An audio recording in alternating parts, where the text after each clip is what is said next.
So, okay, y'all don't judge me where my mind has been going, but I like every time you keep talking about like, oh, people didn't file something and maybe something's expired, I'm like, this has got to be a money-making opportunity to like sweep in and get, what is it, orphan patents or trademarks and that kind of thing. So it's like if I'm a competitor, I'm just like, I'm waiting. No, not a competitor. I'm talking like, this this is what I do for my business. Yeah. Is that a real? Oh, Jenna, is that a real beautiful thing? No, Jenna, it's beautiful. Hey, she wanted to haggle about not having any goodwill. Now she says, hey, you goofed up your time deadlines and I'm here. I mean, it seems like it'd be easy to do. Well, think on it too, is when you got that, use patent as an example, you don't pay the 7.5-year maintenance fee. Mm-hmm. It goes abandoned. They don't try to revive it.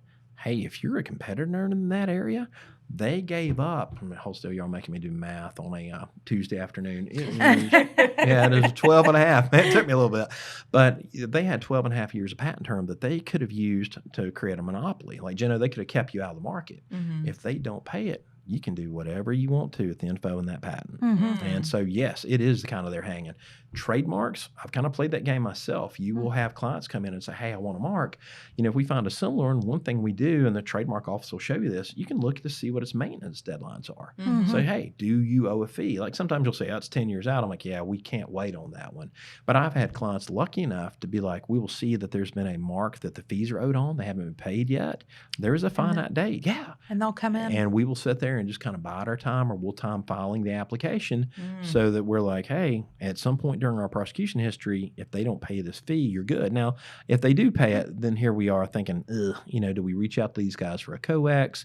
Do we just hold this mark kind of with an asterisk thinking, hey, we're trying to get it and we'll see what happens? Mm-hmm. But yeah, if that mark dies and it's not quickly revived, you can use it for whatever those goods were.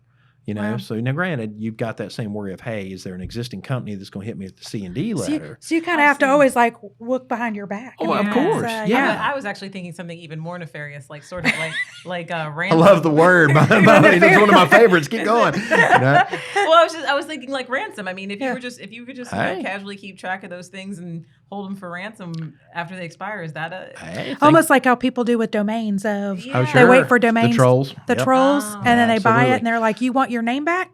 Oh man. Hey, and in this case, remember the trademark office is a free for all. Yeah. You can file whatever you want to file. Now, granted, are they going to come at you? Say you file a Toyota Goose Up.